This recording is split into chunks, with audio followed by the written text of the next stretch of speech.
Le plomb, c'est un matériau qui a été utilisé depuis très longtemps dans divers domaines et notamment en couverture, en particulier dans la période Moyen-Âge. C'est un matériau qu'on va retrouver principalement en monuments historiques. On en trouve un petit peu dans les toitures classiques, mais c'est vraiment ponctuel, alors que là, c'est vraiment des toitures complètement en plomb, quoi.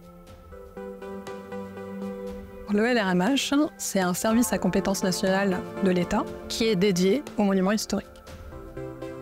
Le LRMH a deux grandes missions principales, des missions de service et des missions de recherche.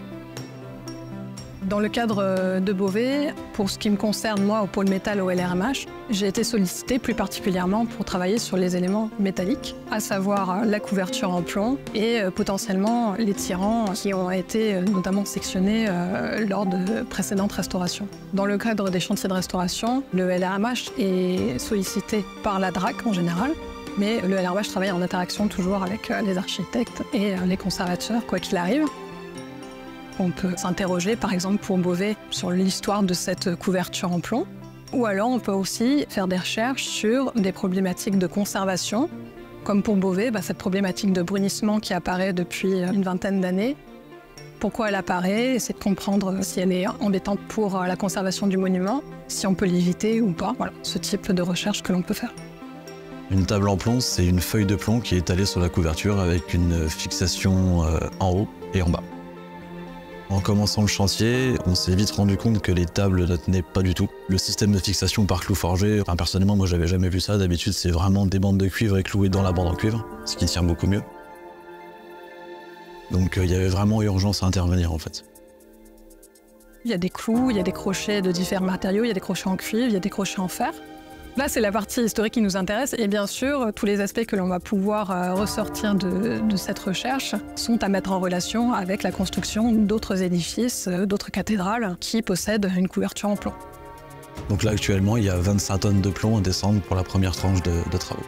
Dans les matériaux qu'on va évacuer, il y a donc forcément toute la partie table en plomb. Les fixations au fer forgé qu'on évacue à part aussi, on fait un tri là-dessus. Une fois qu'on a fait tout ça, il faut démonter la volige, donc c'est un plancher qui est posé sur la charpente pour supporter justement les tables de plomb et travailler sur un support plat. Le bois, il est forcément plombé aussi, donc on l'évacue avec le même soin que les tables et on descend tout et on trie tout en bas, quoi. L'autre aspect qui va nous intéresser ici, c'est comment on va restaurer cette couverture, qu'est-ce qu'on va remettre. Donc il a été choisi de remettre une couverture en plomb. Il y aura une refonte de ce plomb, donc là on a un réemploi de ce plomb qui existe déjà.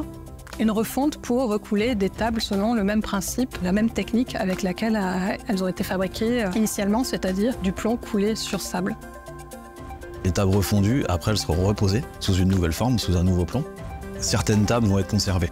On va faire un rapport archéologique, donc certaines tables qui ont des graffitis, qui datent pour certains de plus de 100 ans, vont être conservées et reposées en l'état.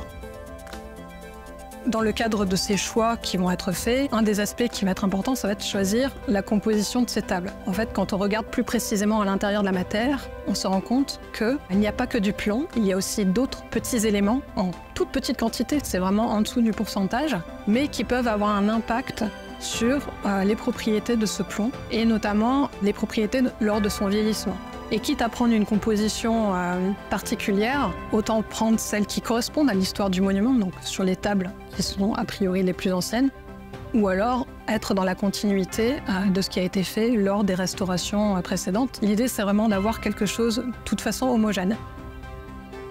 Cette problématique du brunissement a été initiée à Beauvais lors du dernier chantier de restauration, courant 2010. Finalement, revenir ici à Beauvais plus de 10 ans plus tard pour continuer à travailler sur cette thématique, toujours en parallèle avec les autres édifices, ça permet d'avoir une certaine continuité. Et maintenant, en plus, on aborde cette couverture avec les connaissances que l'on a depuis 10 ans. Ça va permettre de changer les orientations de la restauration. Que ce soit la petite église du village ou la grosse cathédrale, pour moi, il n'y a pas de différence. En fait, c'est vraiment préserver le patrimoine pour les générations d'après, quoi.